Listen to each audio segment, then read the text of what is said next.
Colossenses 3:12.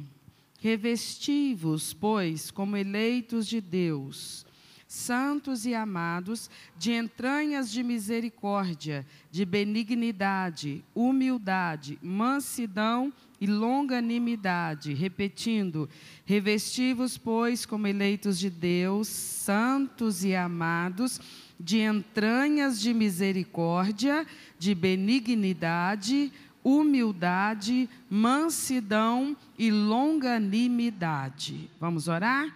Vamos pedir ao Senhor que nos abençoe com a palavra. Pode começar a orar. Aleluia. Aleluia. Peça a palavra, peça o entendimento da palavra. Conversa com Deus.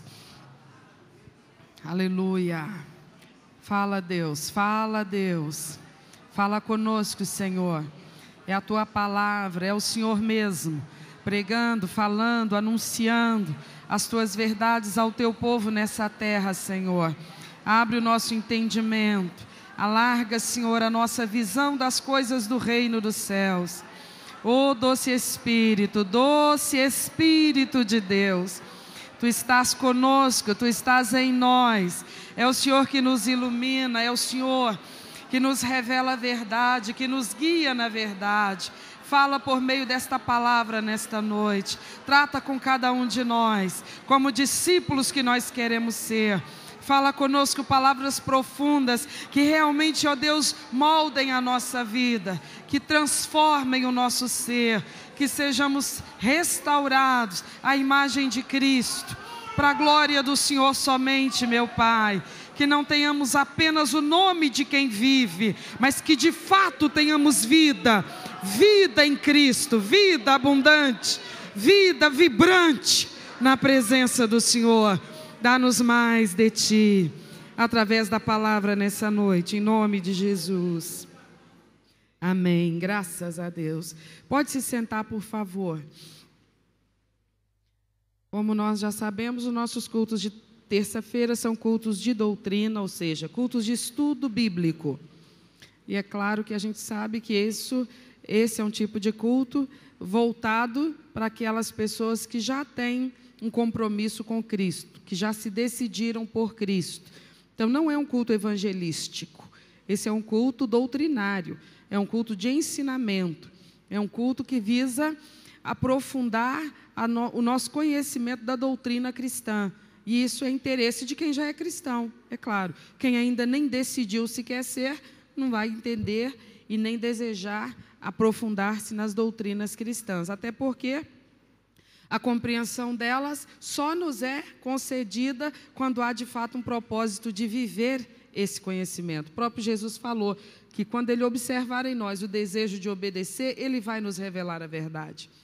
Porque Deus não entrega a sua verdade a qualquer um, nem para simplesmente satisfazer curiosos. São pérolas. E Ele não lança pérolas a porcos, diz Ele, né? Então Ele está querendo dizer o quê? Que as pessoas precisam entender que isso aqui é alimento sólido. E só quem tem fome deve vir ao Senhor. Esse é o clamor da palavra. Quem tem sede, venha a mim e beba. Quem tem fome, venha a mim e coma. Mas entenda você mesmo a sua própria necessidade. Admita, reconheça que você precisa disso, desse ensinamento, desse padrão, dessa maneira de viver. Porque enquanto nós acreditarmos nas filosofias que até então conduziam a nossa vida ou pelas quais nós nos conduzíamos, nós vamos ouvir esse ensinamento e vamos combatê-lo. Nós vamos argumentar contra ele, nós vamos tentar adaptá-lo aos nossos conceitos. E essa não é a postura de quem recebe a doutrina de Cristo. A doutrina de Cristo deve ser recebida com corações humildes e quebrantados, por pessoas que simplesmente, como Maria, respondem e dizem: fala, Senhor, porque o teu servo ouve. Por mais que nos pareça difícil colocar em prática as coisas que Ele nos colocar, nós sabemos que Ele está conosco e nos ajuda nas nossas dificuldades. Ele é quem está nos treinando na vida cristã. É um treinamento, meus irmãos. Nós temos aqui a teoria e quando o culto acaba nós vamos parar. Às vezes a prática começa imediatamente ao fim do culto, aqui ainda no ambiente da igreja. né? Às vezes uma provocação, uma provação começa antes da gente pôr o pé na calçada. Pois é, a prática é imediata. Então, realmente é um treinamento. E o Espírito do Senhor é o nosso mestre. Ele nos traz à memória o que nós temos aprendido e nos instrui sobre a maneira de colocarmos tudo isso em prática. E é isso que realmente deve nos motivar a deixar os nossos lares e virmos para a casa do Senhor. Esse treinamento. Não que as bênçãos temporais não sejam importantes e nós não devamos buscar por elas, mas Jesus Cristo deixou um princípio que nunca deve sair da nossa memória. Está registrado em Mateus capítulo 6, versículo 33. Buscai primeiro...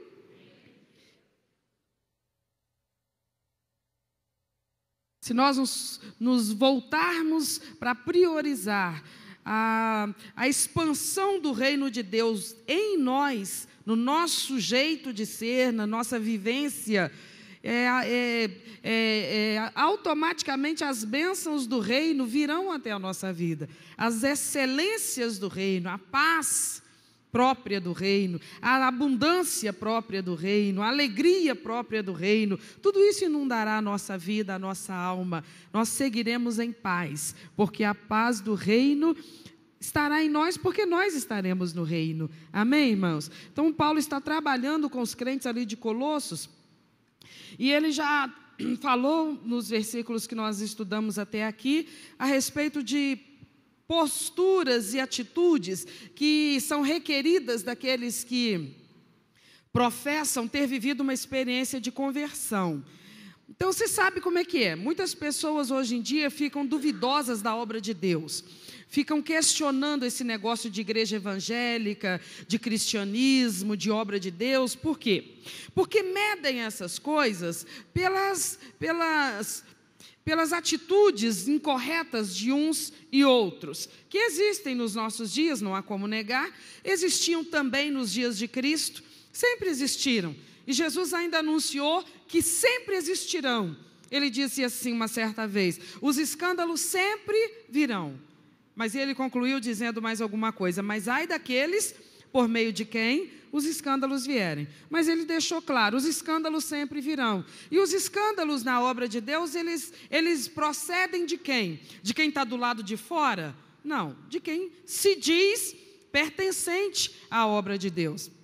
Então existem pessoas que trazem nome de cristãos, mas na verdade não têm uma experiência com Cristo, ou não honram a experiência que um dia tiveram.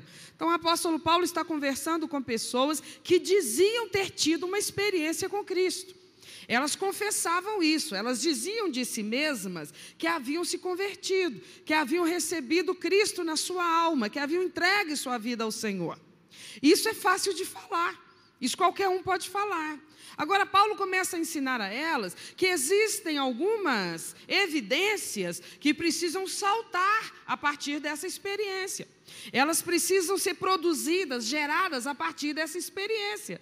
Elas são próprias dessa experiência. Paulo está dizendo assim, quando uma pessoa de fato tem uma experiência com Cristo, morreu para o mundo e nasceu com Cristo para uma nova vida, de fato, essa pessoa ela não consegue mais ver o mundo como ela via antes. Então Paulo usa uma metáfora, ele fala assim, a pessoa se despe de uma roupa antiga, ele se despe do velho homem, ele tira aquela roupa velha do velho homem, da velha vida, do velho jeito de viver, entende? Não tem aquele negócio da pessoa ficar falando assim, nossa Deus, também não precisa disso tudo para ser crente não, nossa Deus, que exagero, nossa Deus, isso é fanatismo. Não. A pessoa, quando ela tem uma experiência profunda com Cristo, ela está sedenta, ela quer mais, ela tá ansiosa pelo zelo, o zelo, ela está procurando, Senhor, o que ainda falta? Ela não está falando assim, nossa Deus, também já está demais. Ela está nas madrugadas com Deus perguntando, o que ainda falta, meu Pai? Eu despir da velha natureza, do meu velho eu, do meu velho jeito de pensar, de falar, de viver, de agir, de entender o mundo. Eu não acho que o Senhor está exagerando comigo. Era disso mesmo que eu precisava. Eu precisava de uma outra maneira de ser. E só o Senhor podia fazer isso na minha vida. Então eu quero mais. Eu não estou com medo de virar uma pessoa lunática, não. Eu sei em que território eu estou pisando. Eu não estou andando no escuro. Esse território é todo ele iluminado. Em trevas eu andava antes. Agora eu caminho na luz. E eu estou assim, maravilhado. Cada vez que eu aprendo mais eu quero aprender, Senhor. Cada vez que eu experimento coisas contigo, mais eu quero experimentar, Senhor. Há uma sede em mim agora. Eu estou me sentindo insaciável com as coisas relacionadas a essa nova vida que o Senhor traz para mim. Eu sei que isso é excelente demais. Eu sei que a minha vontade era já ter tudo de uma vez, mas eu nem suportaria, nem absorveria tudo. Então o Senhor vai me dar na medida, de acordo. Mas eu quero mais. Eu não quero estagnar. Eu não quero parar num ponto e dizer, basta, Senhor, até aqui está de bom tamanho. Se passar disso eu vou ficar esquisito. Se passar disso eu vou ficar esquisito. As pessoas não vão ficar à vontade perto de mim. As pessoas não vão conseguir me entender. Se passar disso, as pessoas já vão se distanciarem de mim. Não, Senhor, eu não estou preocupado com isso. O Senhor está me encantando de uma tal maneira que eu quero mais de Ti, mais de Ti. Impressionantemente, a pessoa tem uma entrega tão profunda, por quê? Porque ela confia. Ela está se entregando a um Deus em quem ela confia. E ela sabe que pode confiar, porque não vem trapaça aí não. Não vem trapaça aí não. Ele é digno e absolutamente digno da nossa mais absoluta confiança. Esta é a obra de Deus. É uma obra totalmente digna da nossa confiança. Amém, irmãos? Então, Paulo está conversando com eles e já falou. Tem algumas práticas do velho homem das quais vocês precisam se livrar. E existem algumas outras que são características do novo homem, dessa nova vida, dessa nova criatura, que vocês precisam vestir essa nova roupa, essa nova vestimenta. E aí, ele já falou de algumas coisas e nós vimos e focamos aquelas que precisam ser eliminadas. E a partir de hoje nós vamos focar naquelas que precisam ser adquiridas. E aí a gente vai ver que ele está focando agora nas atitudes que vão evidenciar o processo da santificação na vida daquele que de fato se converteu. Porque se converter realmente tem que ser uma experiência que salte aos olhos. Não é uma experiência que vai ser mantida oculta, em segredo. Não, eu me converti, mas ninguém pode saber. Ninguém pode saber, ninguém pode perceber. Eu tenho que continuar igualzinho eu sempre fui para ninguém notar. Não consegue, não tem como. Porque realmente nós nos tornamos uma nova criatura. Nós vemos as coisas de uma outra maneira. E então nós vamos ter escolhas totalmente diferentes. E quando a gente vai falar de santificação, a gente pensa assim, o apóstolo Paulo então vai começar a pegar pesado. Por quê? Se é santificação que ele vai ensinar agora para os crentes de Colossos, ele vai começar a falar de algumas coisas que tem a ver com religiosidade, tipo, quantas horas por dia jejuar, quantas horas ficar de joelhos orando, quantos versículos tem que decorar da Bíblia. Ele vai falar de santificação, mas você acredita que ele não vai falar de nenhuma dessas coisas?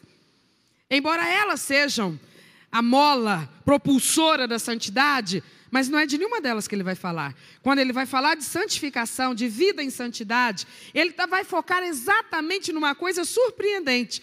Ele vai focar na maneira como a gente trata os outros.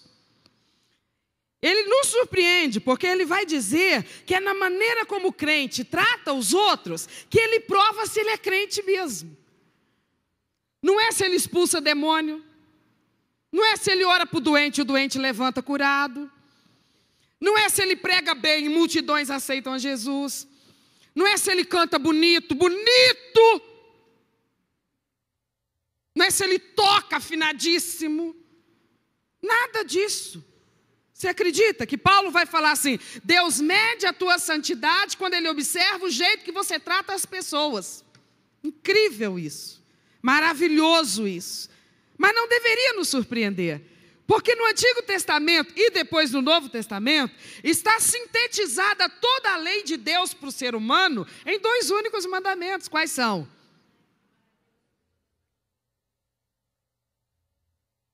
Então o Evangelho teve essa função, o cristianismo teve essa finalidade, de resgatar o homem para Deus e para o seu próximo.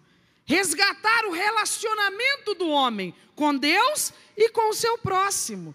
Então, a gente vai ver que, ainda que Deus valorize, requeira, exija, espere que nos dediquemos à oração, ao jejum e à meditação na palavra de Deus, mas tudo isso perde o valor se isso não se traduzir num comportamento que seja evidenciado no amor ao próximo, na maneira com que nós vamos lidar de maneira edificante com o nosso semelhante. Vamos ver algumas coisas aqui. Por exemplo, Efésios capítulo 4, versículo 1. Lembra que nós lemos aqui o 3:12 de Colossenses, e o apóstolo está falando que nós precisamos nos revestir como eleitos de Deus, santos e amados. Nos revestir como? Ou seja, ter uma conduta adequada, coerente, de acordo. Se eu ler aqui Efésios 4:1, Paulo está falando da mesma coisa. Ele diz assim: rogo-vos, pois, eu, o preso do Senhor, que andeis como é digno da vocação com que vocês foram. Olhe para mim, por favor. Nós temos falado já há algumas semanas a respeito de um texto importantíssimo para a fé cristã, que está lá registrado em Evangelho de João, capítulo 1, versículo 12, que diz assim: mas a todos quantos o receberam, deu-lhes o poder de serem feitos e chamados filhos de Deus, aos que creem no seu nome. Está se falando da experiência da entrega de uma pessoa a Cristo Jesus. Diz que quando uma pessoa faz isso, se entrega ao Senhor Jesus Cristo, recebe a Cristo como seu Senhor, ele é recebido como membro do povo de Deus. E como membro do povo de Deus, esse indivíduo, ele passa a ter muitos privilégios, ele desfruta de muitos privilégios, muitos benefícios. Por exemplo, por ser aceito como filho de Deus, ele é reconciliado com Deus. Isso significa ser perdoado de um passado inadequado. Isso significa continuar desfrutando do perdão de Deus, porque ainda que convertido, continuamos pecadores, continuamos falhos, continuamos imperfeitos. Então, para conviver com esse Deus diariamente, ele tem que continuar com o coração disposto a nos perdoar continuamente, reconciliar-se conosco sempre. O apóstolo João vai escrever na sua epístola e diz: filhinhos, não pequeis, mas se porventura vierdes a pecar, faça o quê? Confessa teus pecados, arrepende, confessa, ele é poderoso para perdoar, para purificar. Você tem um advogado diante do Pai, Jesus Cristo justo. O escritor aos Hebreus diz assim: ele intercede por você junto ao Pai. Quer dizer, nós continuamos fazendo coisas que não são adequadas, mas nós agora somos membros do povo de Deus. Então agora ele está disposto a nos receber, a nos perdoar, a manter conosco a comunhão, porque somos parte do seu povo. Quem de nós aqui é perfeito e não peca mais só porque virou crente? Nenhum de nós. Nós continuamos pecadores, nós continuamos falhos. Há quem diga assim: não, quando a gente desceu as águas do batismo, foi água corrente. O que a água corrente fez? Levou embora nosso pecado e nós agora viramos anjo. Ah, sim. Quem mora com a gente que o diga. Nós sabemos que a realidade não é essa. Não vamos fantasiar. Nós estamos lidando com o pecado que muito de perto nos rodeia. Cada um com fraquezas diferentes, mas cada um com suas fraquezas. Ainda assim nós temos comunhão com Deus, um Pai que é santo, que é perfeito. Isso por quê? Porque por causa de Jesus Cristo, o Pai nos perdoa todos os dias. Não o perdão para remissão, para sermos incluídos no povo dele, porque isso é uma vez, quando nós nos convertemos. Mas nós precisamos do seu perdão diariamente, porque todos os dias nós acumulamos culpas na nossa vida, das nossas falhas, dos nossos erros. Por isso, a confissão de pecados, o arrependimento, será sempre requerido de nós, permanentemente, até o último dia, quando então nós seremos glorificados e aí não mais nós pecaremos. Mas enquanto o pecado fizer parte da nossa história, nós dependemos dessa bondade de Deus em nos perdoar. Amém, irmãos? Então ele nos perdoa, ele se reconcilia conosco, ele nos regenera, ele nos justifica, enfim, cuida de nós, nos protege, nos guia, enfim, muitos benefícios. Mas ser recebido no povo de Deus não traz só benefícios, traz também responsabilidades. Nós nos tornamos agora membros de um povo cuja dignidade precisa saltar aos olhos. Por quê? Porque ela precisa refletir, guardadas as proporções, a dignidade do Deus desse povo. Nós não carregamos em primeiro lugar o nome de uma denominação, ainda que devamos estar ligados a uma.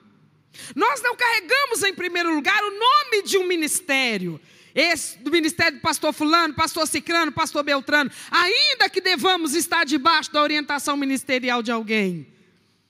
Em primeiro lugar, em absoluta importância, nós carregamos o nome de Cristo, o nosso Senhor. Nós carregamos o nome de Deus, o Criador, o Todo-Poderoso. Então Paulo está falando assim, você entende a excelência do povo ao qual você pertence? Aí talvez alguém responderia, que excelência? Se eu vejo tantas falhas nesse povo, mas não meça a excelência desse povo pelo próprio povo. Meça a excelência do povo pelo Deus do povo. Então foca nele, na excelência dele. E então cada um dê conta de honrar a excelência desse Deus. Não se justifique com o erro do outro, porque cada um dará conta de si mesmo diante desse Deus um dia. Ah, mas os crentes aprontam à vontade. Quem? Qual crente que está aprontando? Levanta a mão. Qual dos crentes aqui que estão aprontando à vontade?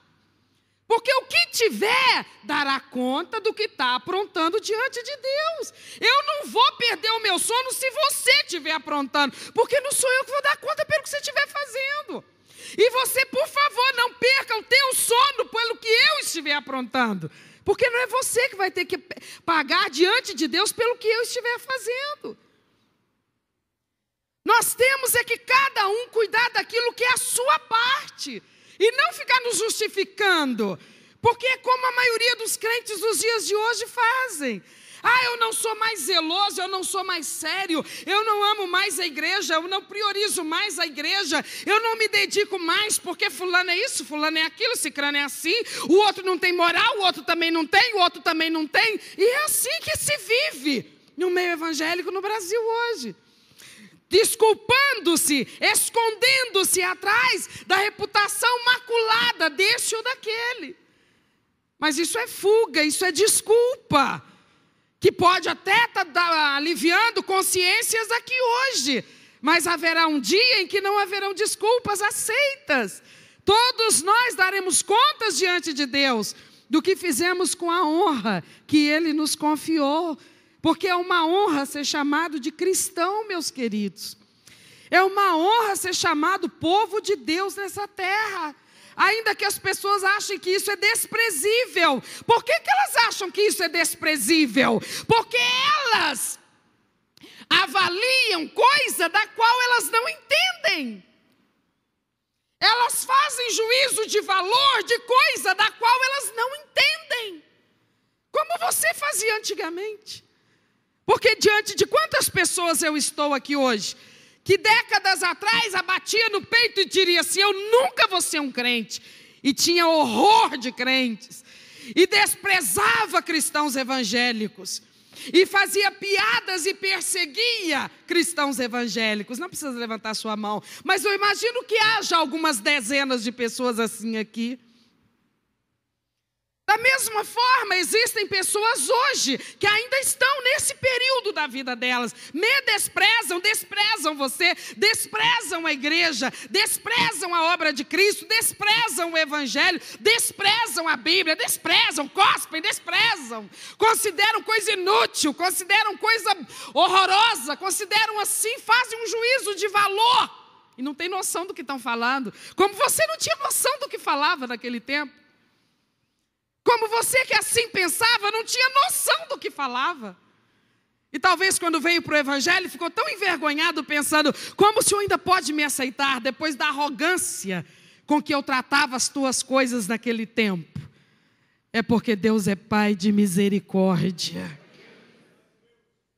Então, meus amados, as pessoas, quando estão nesse tempo de ignorância, lidam com as coisas de Deus e as avaliam, talvez, como coisa desprezível. Mas nós não estamos na ignorância mais. Talvez nós estamos confortavelmente nos encobrindo com justificativas que não têm peso diante do tribunal celestial, perante o qual nós estaremos um dia. Nos justificando por não nos dedicarmos mais ao zelo do nosso testemunho pessoal, dizendo que nós fazemos desleixadamente e nos conduzimos sem o menor cuidado, porque fulano faz e cicrano faz e beltrano também faz. E isso acalma a nossa consciência e nós achamos, eu ainda erro pouco. Eu conheço uns que se dizem crentes que fazem coisa que se eu te contar você nem acredita. E nós dormimos tranquilos com esse tipo de justificativa. Mas Paulo está chamando os cristãos à reflexão e dizendo, não brinque com isto. Não brinque com a reputação do reino.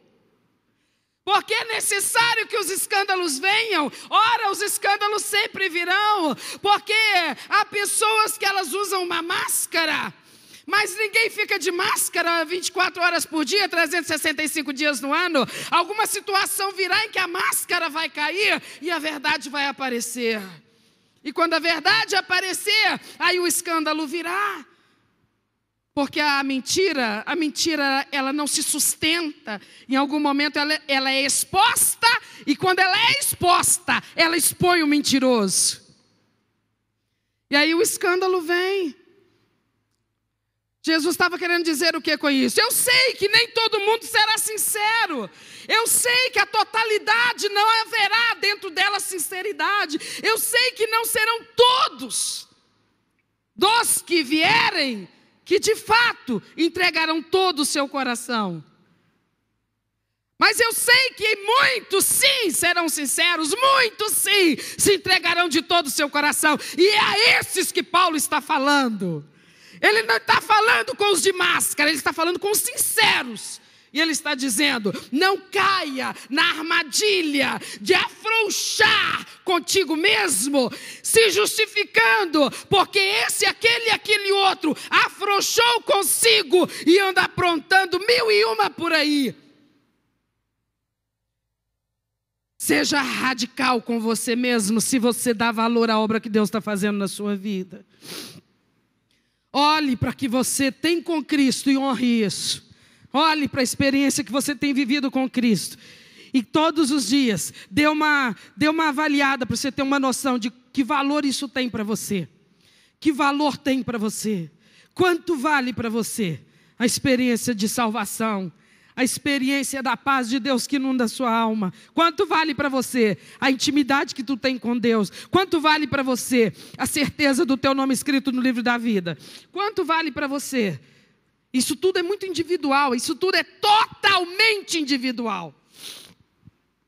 Então seja independente, não seja o Maria vai com as outras, não faça como todo mundo está fazendo. Hoje no Brasil, todo mundo está fazendo assim. Eu já fui até muito zeloso como crente, eu era até chato, sabe? Eu era muito meticuloso, eu era muito caprichoso. Mas eu fui vendo que todo mundo leva as coisas assim no oba-oba, eu parei de muita coisa, entendeu? Eu relaxei um pouco, eu deixo a coisa, deixo rolar. Eu digo para você, Deus está procurando gente que tem o coração no reino, gente que seja zeloso das coisas do reino, gente que ama o nome de Cristo, gente que honra o nome de Cristo. Então o apóstolo está falando aos Efésios, como está falando aos Colossenses, e ele diz, ande de maneira digna da vocação com a qual você foi chamado. Jesus, uma vez, num dos seus discursos lá no livro de João, ele falou assim, o Pai se agrada de mim, sabe por quê? Porque eu faço tudo para agradar a Ele. O Pai está sempre comigo, sabe por quê? Porque eu faço tudo de modo a agradar meu Pai. Eu queria tanto que o Pai estivesse sempre comigo, não tem erro. Faça tudo para agradar o Pai. Viva para agradar o Pai. Não tem como errar, porque o Pai sabe que em algumas situações nós só vamos conseguir fazer da forma que agrada a Ele, no poder dEle.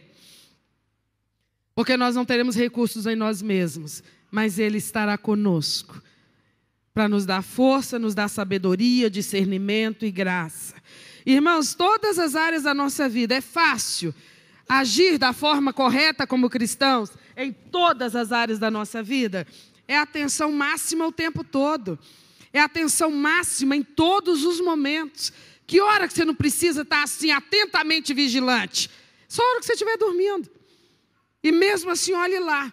Se não tem uma batalha espiritual justamente no seu sono. Justamente ali naquela hora você tem uma guerra espiritual. E ali você tem que estar ligado em Deus em oração, dormindo. Alguém já deve ter passado por experiência assim. Mas normalmente é da hora que acorda até a hora que você vai dormir. Você tem que estar vigiando o tempo todo. Porque às vezes de onde você menos espera, a tentação vem. A provocação vem. E se a gente for no mover do nosso natural, a gente geralmente faz de uma maneira que não honra ao Senhor. Por isso que o apóstolo Paulo está dizendo isso. Eu preciso ir com você para 1 de João, capítulo 2, versículo 4. 1 de João, capítulo 2, versículo 4. O apóstolo diz assim: aquele que diz, eu o conheço, mas não guarda os seus mandamentos, é e nele não está a verdade.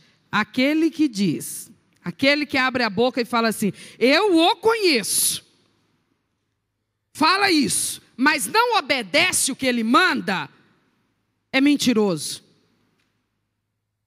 E não está falando a verdade. João está sendo muito direto aqui? Tá, não tá? Todo mundo entendeu isso aqui, não entendeu? Muito direto. Do que ele está falando? Está falando de coerência. Ele está falando de responsabilidade e compromisso com o modo de viver cristão. Por favor, olhe para mim. Existem algumas coisas, irmãos, que nós precisamos pedir ao Espírito Santo que nos mantenha alertas para a gente não ser enganado, enredado, iludido por conta delas. Sabe o que é uma das coisas mais perigosas e sutis que rondam a mentalidade cristã evangélica no Brasil, pelo menos nos dias atuais? É uma palavrinha chamada legalismo. As pessoas têm tanto medo do tal do legalismo, que simplesmente aboliram do cristianismo qualquer ordem, qualquer organização, qualquer comando. É como se dissesse assim, não, se tiver alguma ordem, então depende disso para você ser salvo. Mas nunca foi dito assim. Você vai encontrar vários e inúmeros textos no Novo Testamento, onde surge a palavra mandamento, mandamento, mandamento, obedeça, obedeça, obedeça. Jesus falou muito mais de obediência do que de amor. Obediência, se não tem mandamento. Então, para que mandamento, se eu não sou avaliado pela obediência a Ele? Mas então, obedecer esses mandamentos de Cristo é ser legalista? Não. É evidência da experiência de conversão. Porque tudo que Ele me manda, me impulsiona e me direciona para quê? Para o crescimento espiritual. E eu não me converti? Ora, se eu me converti, o que eu estou querendo? Crescer espiritualmente, ora. Todos os mandamentos dele estão me levando para que direção? Do crescimento espiritual. Eu não converti, o que eu estou querendo? Crescimento espiritual. Então por que eu vou brigar com os mandamentos dele? Ele está mandando justamente o que eu estou querendo. É mais ou menos assim. Vamos dizer que eu chego na casa da minha mãe, eu estou numa baita de uma fome e ela fez uma bela de uma macarronada. Aí eu chego na casa dela, aquilo está cheirando, está quentinho, subindo a fumaça, uma coisa de doido. Eu estou cheia de fome, a macarronada está me chamando. Ela só vira e fala assim, por que você não senta e não se serve? O que aconteceu ali? Tudo que precisava acontecer. Aí eu vou virar e falar assim, eu não gosto que me manda. Eu não gosto que me manda. Eu não vou sentar e eu não vou comer. Por quê? A senhora vai achar que a senhora me domina. Eu sou livre. Eu sou livre, ninguém me domina. Deus me fez para ser livre. Deus fez o homem para ser livre. Ninguém me manda. O que a senhora falou? Senta e come essa macarronada. A senhora vai ver se eu vou sentar e se eu vou comer. Ninguém me manda não, senhora. Gente, isso é coisa de doido, fala a verdade. Mas é mais ou menos isso que acontece. Olha a lógica.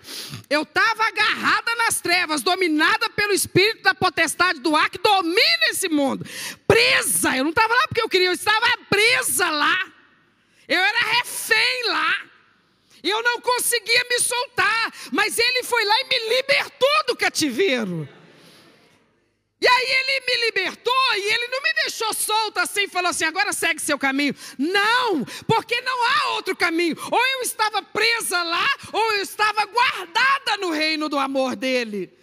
Não tem um lugar intermediário. Então eu vim com ele para o reino do amor dele. Só que quando chegou no reino do amor dele, ele me explicou, aqui tem regra, filha. Aqui tem regra. Aqui tem ordem, aqui tem organização, aqui tem padrão, aqui tem autoridade, aqui tem comando. Aqui funciona assim, assim e assim. Aí, o que eu faço? Eu falo com ele assim, olha, eu sou tão grata. O Senhor me livrou de um flagelo tão tremendo. O Senhor me tirou de um lugar de tanto sofrimento. Me trouxe para um lugar de tanta paz, de tanta alegria. Como é que eu posso expressar a minha gratidão ao Senhor? Eu não posso pagar o que o Senhor fez por mim. Eu sou pobre, pobre, pobre de maré. Eu não tenho nada para pagar o que o Senhor fez por mim. O meu resgate era de um valor que eu nunca poderia pagar. O Senhor foi lá e me resgatou, mas eu não tenho como te pagar. Mas eu posso demonstrar minha gratidão. Eu vou te obedecer. Aí ele vira para mim e me dá os mandamentos. E o que ele espera que eu faça com os mandamentos dele? Simples assim. Porque era tudo que eu queria para a minha vida. Porque os mandamentos dele encaminham a minha vida para a dinâmica da paz, da vida na luz e não nas trevas. Era tudo que eu queria. Então, quando os mandamentos dele vêm, começam a chegar ao meu entendimento, eu vou analisando, eu vou compreendendo, eu vou entendendo e eu vou dizendo, sim, Senhor.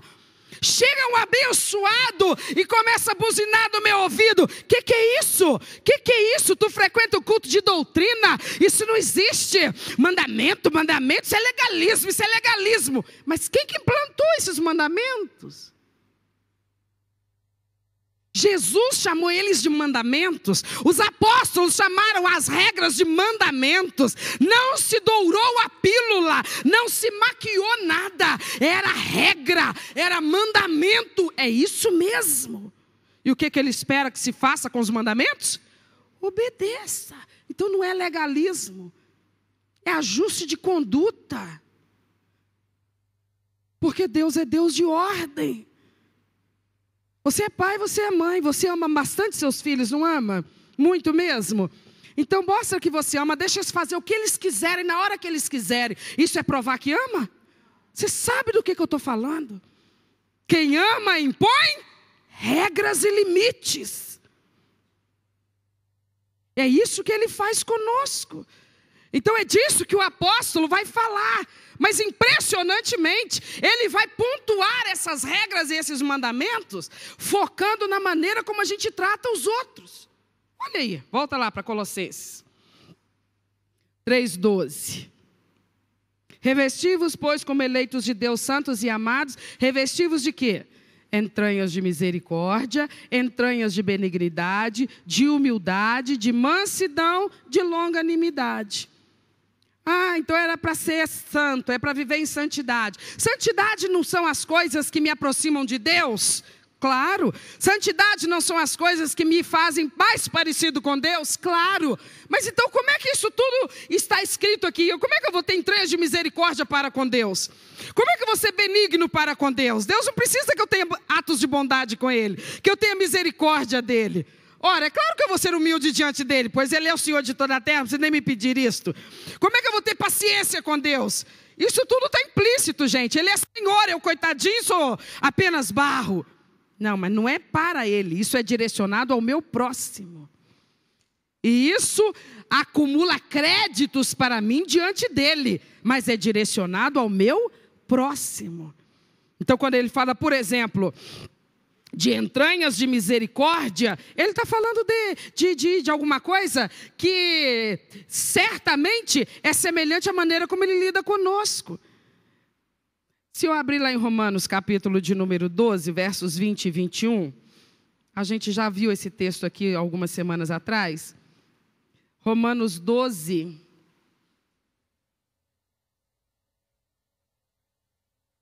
versos 20 e 21.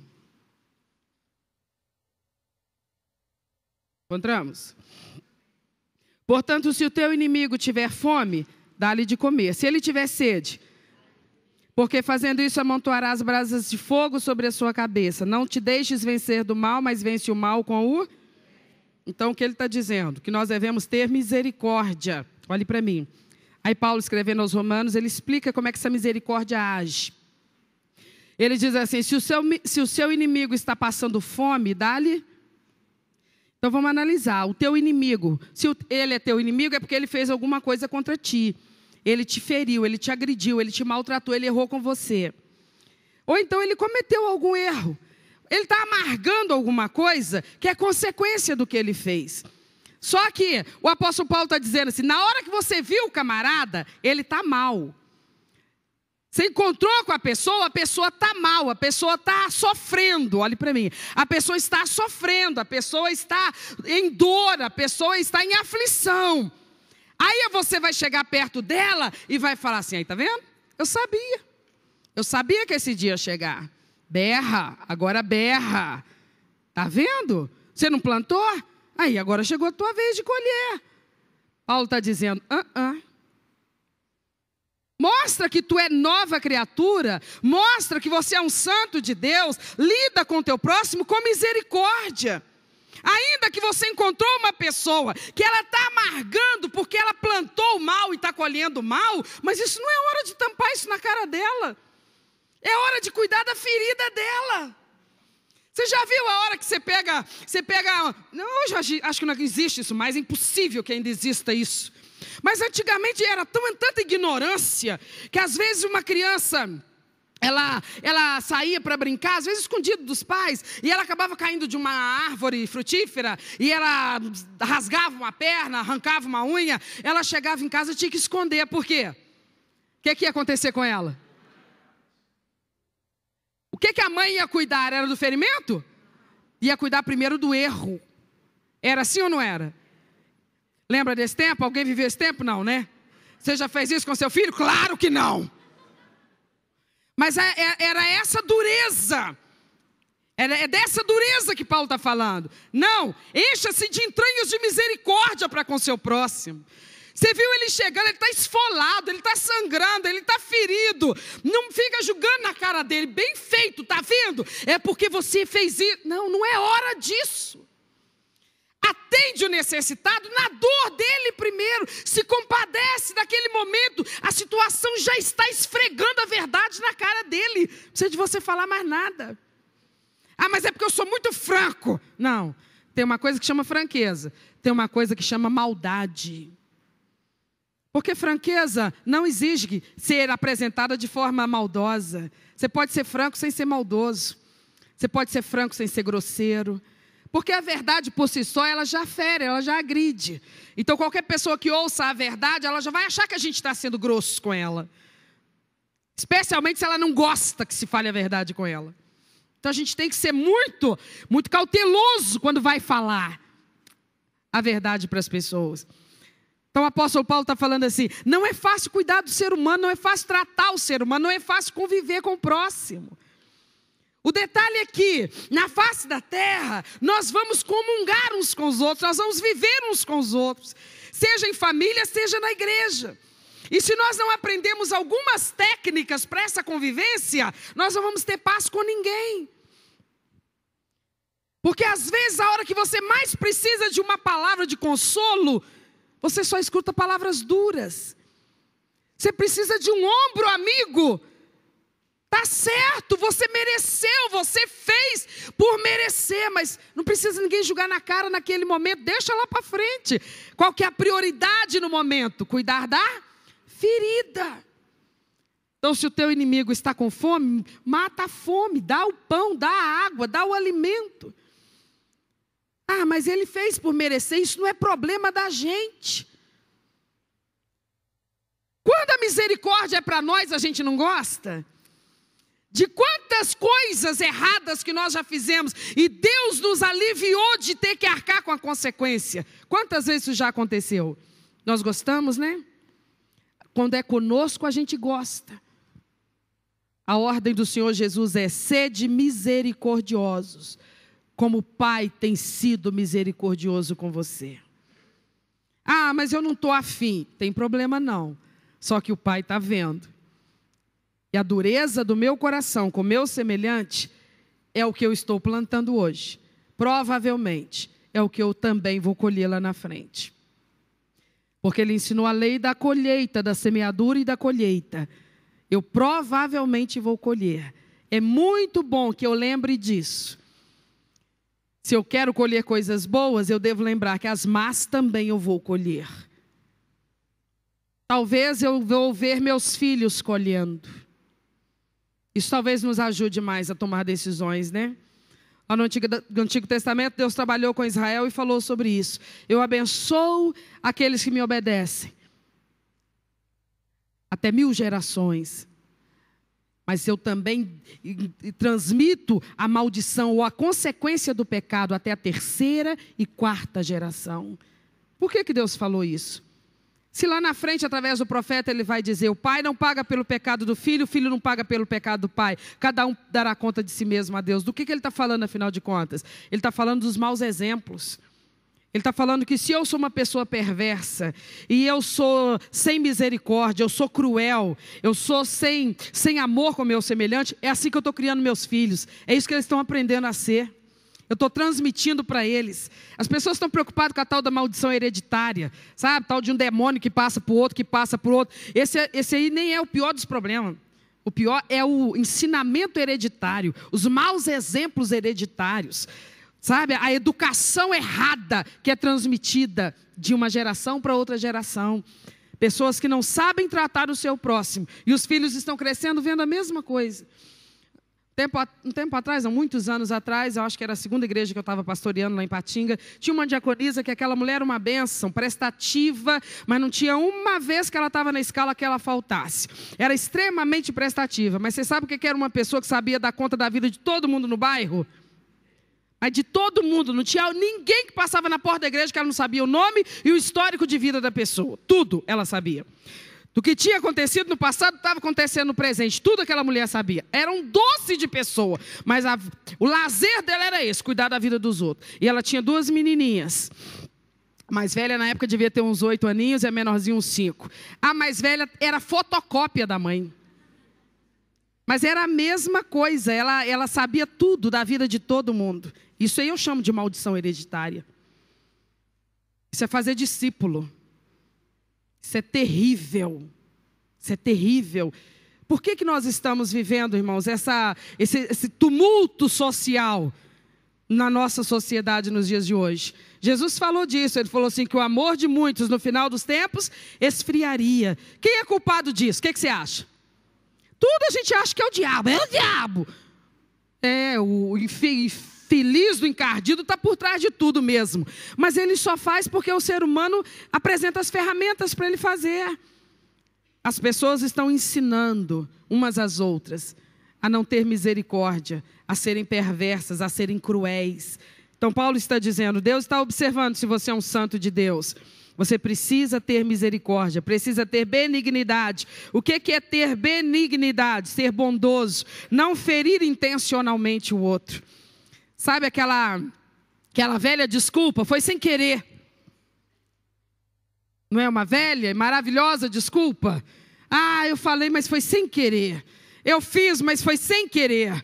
Aí, há umas décadas atrás, criaram um personagem aí de um programa infantil que tirou a carapuça de todo mundo, né?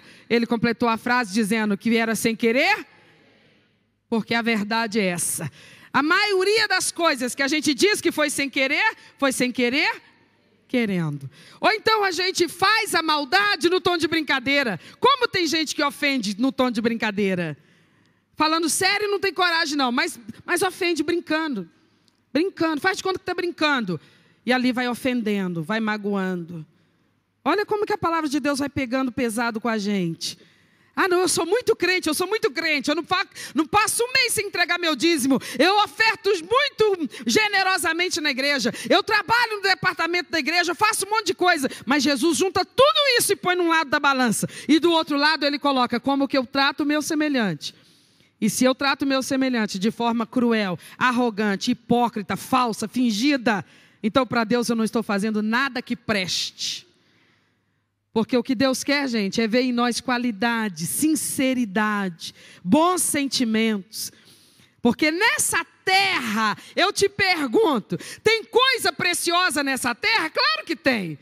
O que tem que vale muito aqui nessa terra? Tem jazidas de petróleo, tem jazidas de diamante, tem jazidas de ouro, tem jazidas de minerais outros. Tem tantas coisas que valem bilhões e trilhões e sei lá, mas o que existe depois disso?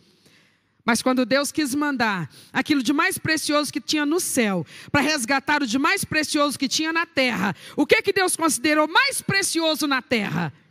O ser humano. O ser humano. Então, de tudo que Deus quer que eu dê valor nessa terra, o que Deus quer que eu dê mais valor acima de tudo? O ser humano. Lá dentro da minha casa, lá dentro da sua casa, tem muita coisa de valor. Coisa que nós tivemos que suar a camisa para colocar lá dentro. Porque nada custou barato, não é verdade? Tudo que nós vamos adquirindo é na base do sacrifício, é na base do esforço, é na base da luta. Então tudo tem muito valor. Mas eu te pergunto, lá dentro daquela casa, o que de mais precioso tem lá? Entrou lá até hoje, está lá até hoje? As pessoas.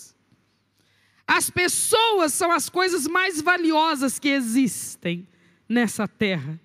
Elas são para Deus e elas precisam ser para os filhos de Deus. Porque Paulo, escrevendo aos Filipenses, ele diz que haja em vocês o mesmo sentimento que há em Cristo Jesus. E qual é o sentimento que há em Cristo Jesus? É o sentimento de amor pelo homem, pelo ser humano. Não é um amor apenas emotivo, mas é um amor cuidador. É um amor protetor. Uma vez ele entrou numa cidade, se eu não me engano, Samaria. E aí as pessoas não queriam ele lá. Não queriam ele lá. Elas simplesmente mandaram ele embora. Disseram, não faça uma reunião aqui. Não faça um sermão aqui. Some daqui. Nós não queremos o senhor aqui. Os discípulos ficaram ouvindo aquilo, o mestre sendo humilhado ali, o mestre sendo escorraçado dali, o mestre sendo expulso dali. Os discípulos ficaram vendo a reação dele, ele parado ali e as pessoas ofendendo ele, expulsando ele, sabe, tocando ele, igual se toca um cachorro. Aí o João, ele vira para Jesus e fala com ele assim, muito enfesado, mas muito enraivado mesmo. O João vira para Jesus e fala assim, mestre, se o senhor permitir, eu vou orar ao Pai agora, eu vou pedir ao Pai que mande descer aqui agora uma legião de anjos com espada na mão para matar esse povo todo. Jesus falou assim, para agora, João. Para agora. Você nem sabe de que espírito você é. Nós chegamos aqui com que coração, João? Ora, nós chegamos aqui, Jesus, com o coração tão amoroso, nós chegamos aqui com boa vontade, nós chegamos aqui prontos para abençoar eles, nós chegamos aqui prontos a favorecer eles, nós viemos por amor a eles. Pois é, João, a atitude deles acabou com o nosso amor por eles? Que amor fajuto, hein? Então o nosso amor por eles depende de como eles nos tratam? Você não sabe o que é amor, João. Você não tem noção do que é amor. Então o seu amor depende de como eles te tratam. Não faz isso não. Eles não querem agora. Vamos embora. Simples assim. O mestre, o rei dos reis, o senhor dos senhores, o dono de todas as coisas, aquele que dá ordem às estrelas e ao mar e ao sol e a tudo que há, entrou na cidade e eles disseram para ele, some daqui. humildemente, ele virou as costas e foi embora.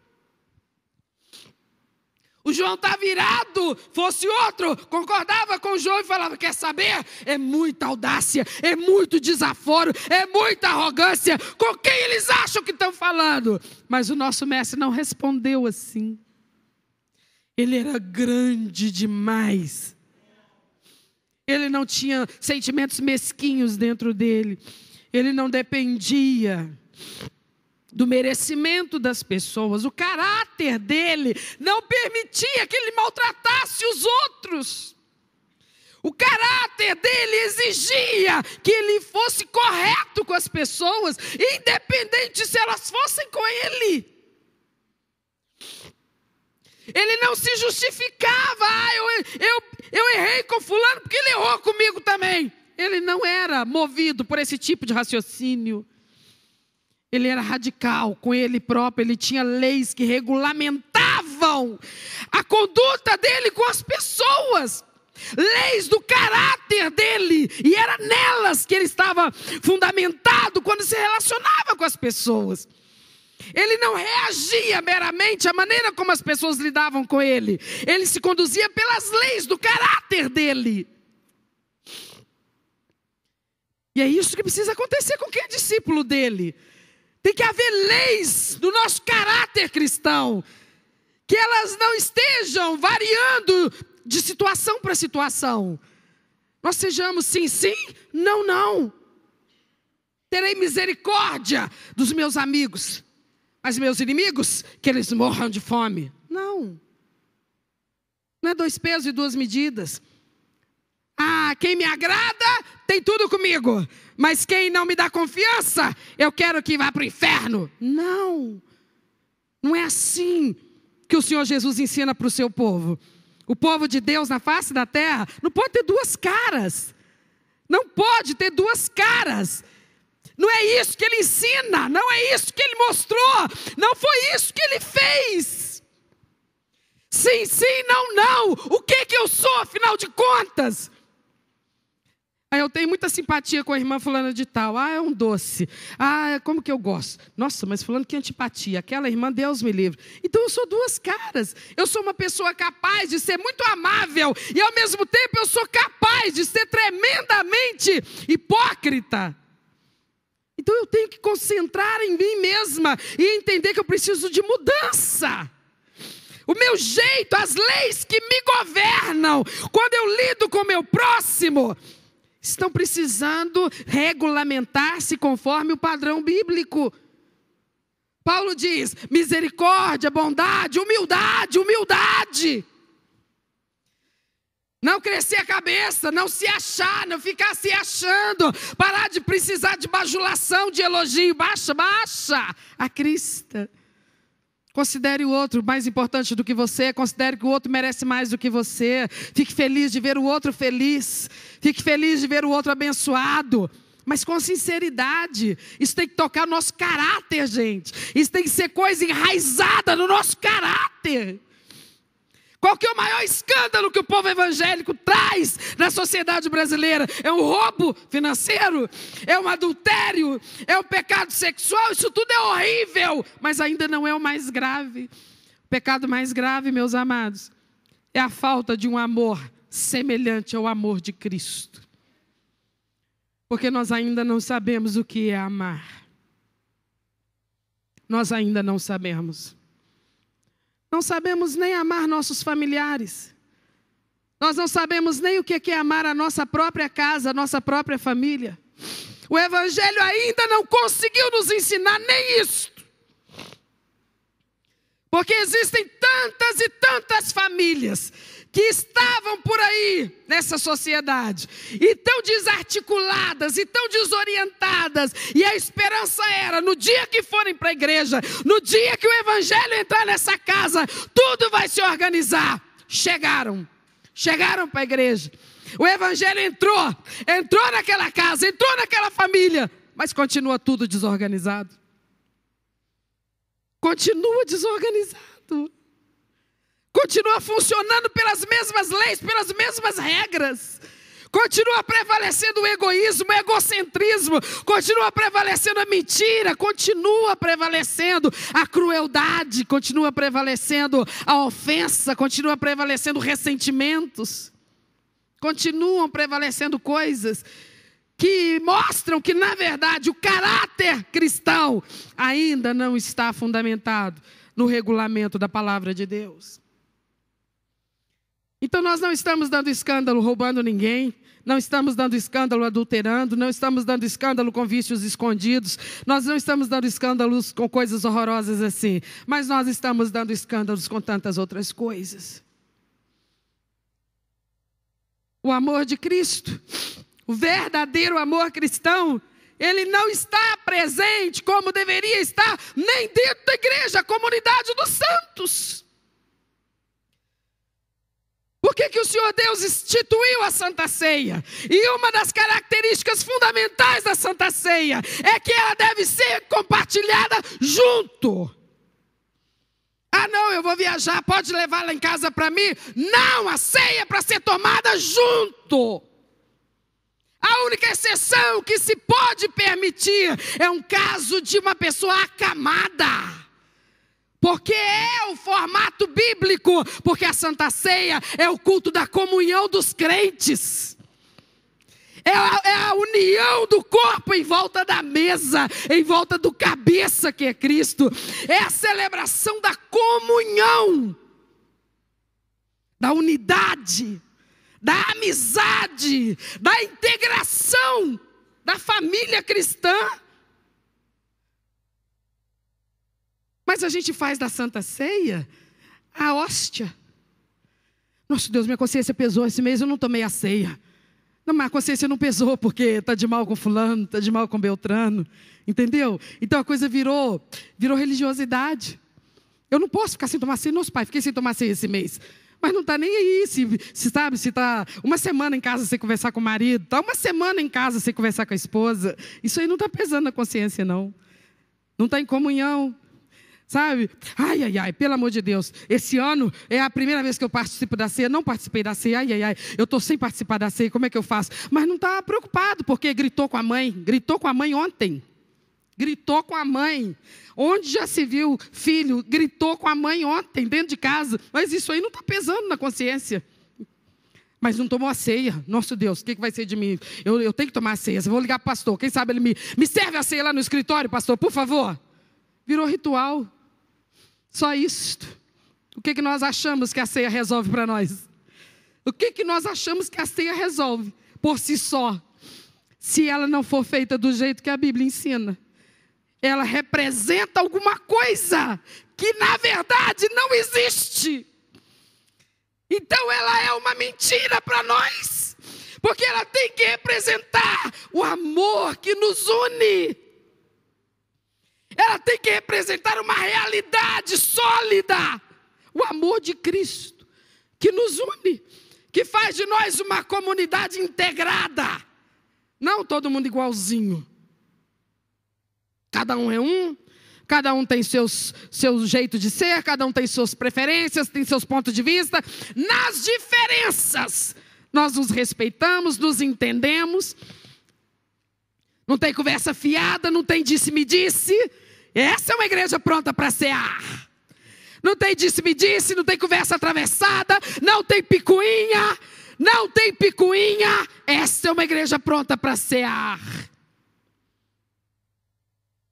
Que Deus tenha misericórdia de nós, irmãos. Que às vezes estamos tão acomodados e confortáveis, imaginando que nós estamos aprovadíssimos diante do Todo-Poderoso. Mas Deus está esperando que a gente mostre alguma recuperação enquanto é tempo. Jesus uma vez falou assim: Jerusalém, Jerusalém, se em Sodoma e Gomorra chegassem os pregadores que a ti foram enviados, certamente eles teriam se consertado. E aqui de nova era, e aqui de nova era. Se por tantas outras congregações descessem as pregações que chegam até você, talvez aquelas outras correspondessem tão mais. Será que é isso que ele está falando de nós aqui, irmãos? Porque talvez nós estamos batendo no nosso peito aqui na nossa abençoada igreja de Nova Era, dizendo: Deus é muito bom e deve estar muito satisfeito com essa igreja, porque olha, o que é que Ele nos deu? Ele nos deu um templo belo, Ele nos deu um templo amplo, Ele está nos abençoando com conforto, Ele está nos abençoando com sonorização, Ele está nos abençoando com recursos maravilhosos. Nossa, Deus deve estar muito feliz com a gente. Ele está nos abençoando com pregadores abençoados mesmo, Ele está nos enviando mensagens impactantes, emocionantes. Nossa, Deus deve estar muito feliz com a gente, nós somos muito privilegiados. Deus olha para a gente com um olhar muito especial, talvez, irmãos.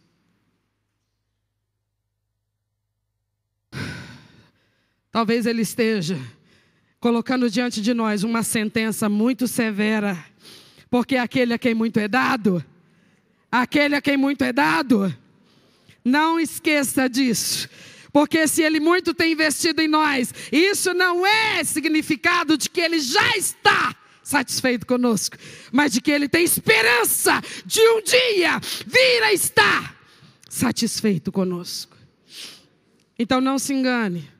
O Senhor Deus sabe o que tem acontecido nas nossas casas. O Senhor Deus sabe o que tem acontecido dentro da igreja. Ele sabe o que tem acontecido nos grupinhos e nas conversinhas paralelas. Ele sabe. E muita coisa está fora do padrão cristão. Da santidade nos relacionamentos. Da sinceridade, da pureza, da bondade. Ah, mas eu tô sentindo assim, uma malquerença com fulano de tal. Cala a boca, não comenta com ninguém, vai pro teu joelho. Mas fulano de tal me fez um agravo, por isso que eu estou chateado. Vai pro joelho, conversa com Deus, que Deus te dá graça para você perdoar teu irmão. Não contamina os outros. Porque tu tá chateadinho com fulano de tal. Não contamina ninguém com o veneno que está em tu. Não sai contaminando ninguém com o veneno que está em você. Cure-se desse veneno, é a melhor coisa que você faz. Que a pior coisa que pode acontecer dentro de uma igreja, meus irmãos, é se espalhar um hábito perverso. Me disse, de picuinhas de gente que não cresce, que ouve uma pregação atrás da outra, concorda com tudo que escuta, mas não muda uma vírgula no seu comportamento. Paulo está escrevendo aos cristãos de verdade, não aos de máscara, porque ele sabe que ali não adiantava gastar saliva, mas tinha gente crente de verdade, e a esses ele estava dizendo: revesti-vos como santos, eleitos e amados de Deus. Ajuste-se como tal, quebrante-se na presença de Deus, perca para ganhar, seja humilhado, mas não humilhe ninguém, seja injustiçado, mas não cometa injustiça com ninguém, seja perseguido, mas não persiga ninguém. Creia no Deus que todas as coisas está vendo, todas as coisas julga, Ele é justo juiz, se entregue nas mãos dEle, confia nele, mas não agrida ninguém. Porque tu faz parte pelo menos de duas instituições seríssimas aos olhos de Deus, caríssimas aos olhos de Deus: a tua família e a tua igreja. E cada um de nós é responsável aos olhos de Deus se essas duas instituições estão caminhando firmes e fortes ou se elas estão enfraquecendo e caindo. Ficou claro? A sua família e a sua igreja, Deus vai requerer de cada um de nós a contribuição que nós estamos dando para esses dois segmentos. Se nós estamos contribuindo para que essas duas colunas caiam ou estejam firmes. Fique de pé, nós vamos orar.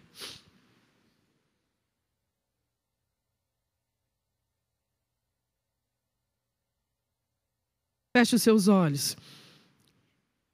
Vamos clamar ao Senhor, vamos buscar a face do Senhor, vamos suplicar pela misericórdia e pela ajuda do Espírito Santo. Comece a orar. Comece orando pela sua casa, comece orando pela sua família. Não pontue aonde o outro está errando, não. Coloque a sua vida na disposição do Espírito Santo. Coloque a sua vida na disposição do Espírito Santo de Deus. Peça a Ele que te faça sábio e prudente, para você ser uma pessoa que contribui para a união dentro da sua família, para os bons relacionamentos dentro da sua casa. Ore, ore, ore, ore, para que o Espírito do Senhor fortaleça o teu caráter cristão, sentimentos e atitudes com o teu próximo, que sejam aprovados por Deus. Depois comece a orar pela comunhão da sua igreja. Deus nos responsabiliza e cobra de nós. Clame ao Senhor por sabedoria, clame ao Senhor por graça, para que cada um de nós, cada dia mais, sejamos conformados à imagem do Senhor. Toca teu povo, Espírito Santo, molda teu povo, Senhor. Ajuda-nos nesta noite, amado Deus, a viver a palavra, Senhor, a estarmos revestidos como eleitos do Senhor, cheios da Tua presença, da Tua graça. Dá-nos mais de Ti, dá-nos mais de Ti, Senhor. Toca nossas vidas, ó Deus, ouve cada oração, meu Pai. Doce Espírito de Deus, doce Espírito de Deus, doce Espírito de Deus, menos de mim. Ajuda-nos, amado Deus, que a Tua presença tome todo o nosso ser, Senhor. Aleluia. Menos de mim. Aleluia.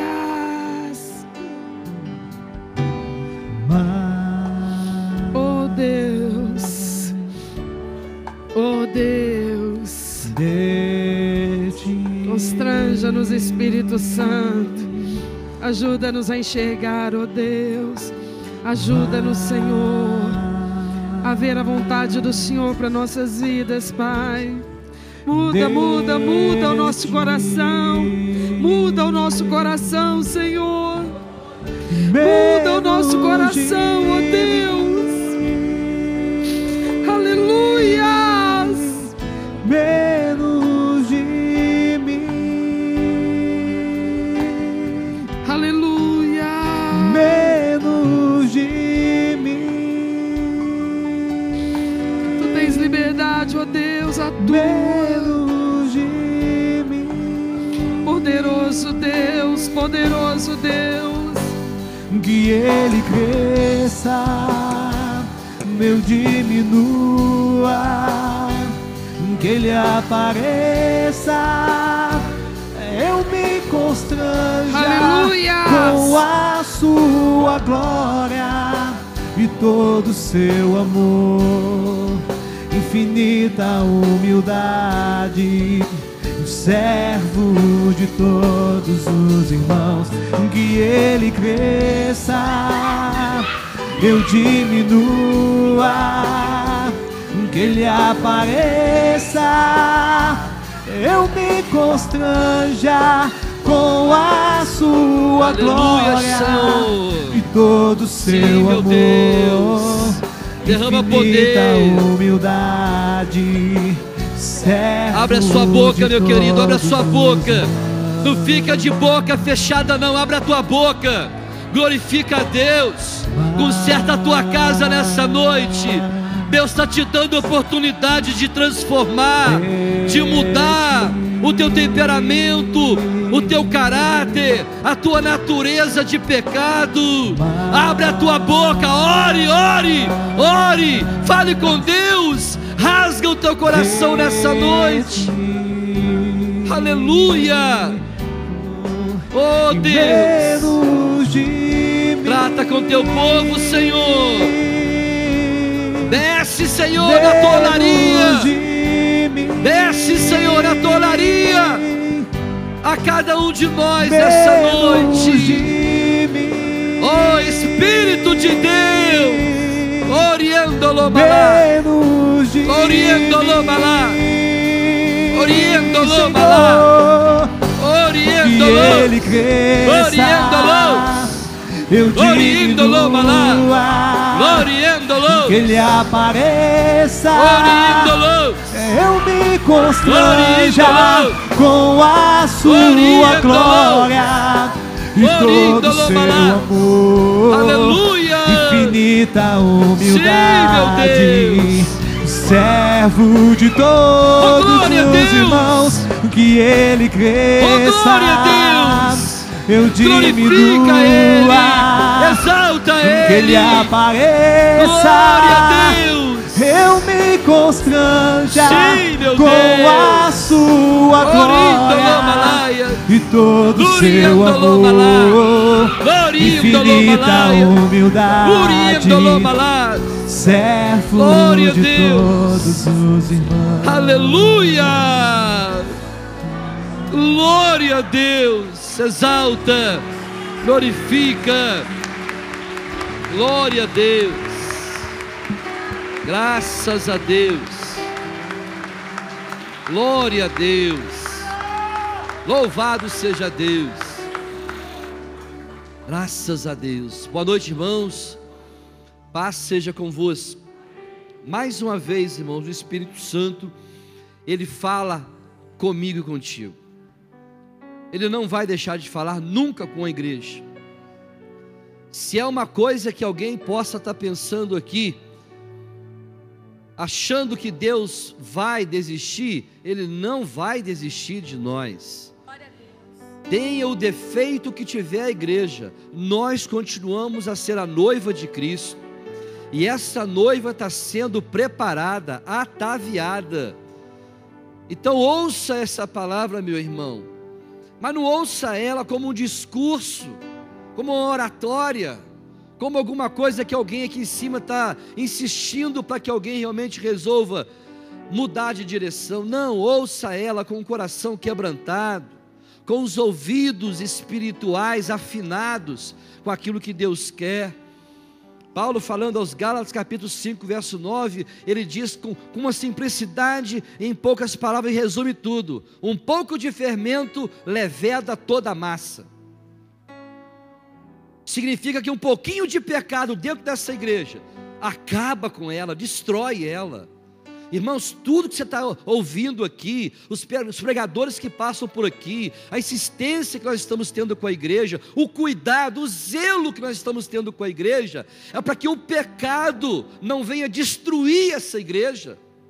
Pecado destrói a igreja, pecado acaba com uma igreja. Irmãos, é assim, ó, no piscar de dedo, está todo mundo fora daqui. Aqui não é alojamento para pecado, não é. Se alguém está vivendo uma vida promíscua, praticando o pecado voluntário, não é falta de palavra, é? É falta de palavra? É falta de revelação, profecia, porque tem muito crente espiritualista por aí, que fica de igreja em igreja, buscando saber aonde ele vai ouvir alguma coisa que agrada os seus ouvidos. A igreja que você está, meu querido, a única profecia que você vai ouvir daqui, é essa que o Senhor deixou aqui, para que você entenda que Ele quer que você o sirva com integridade.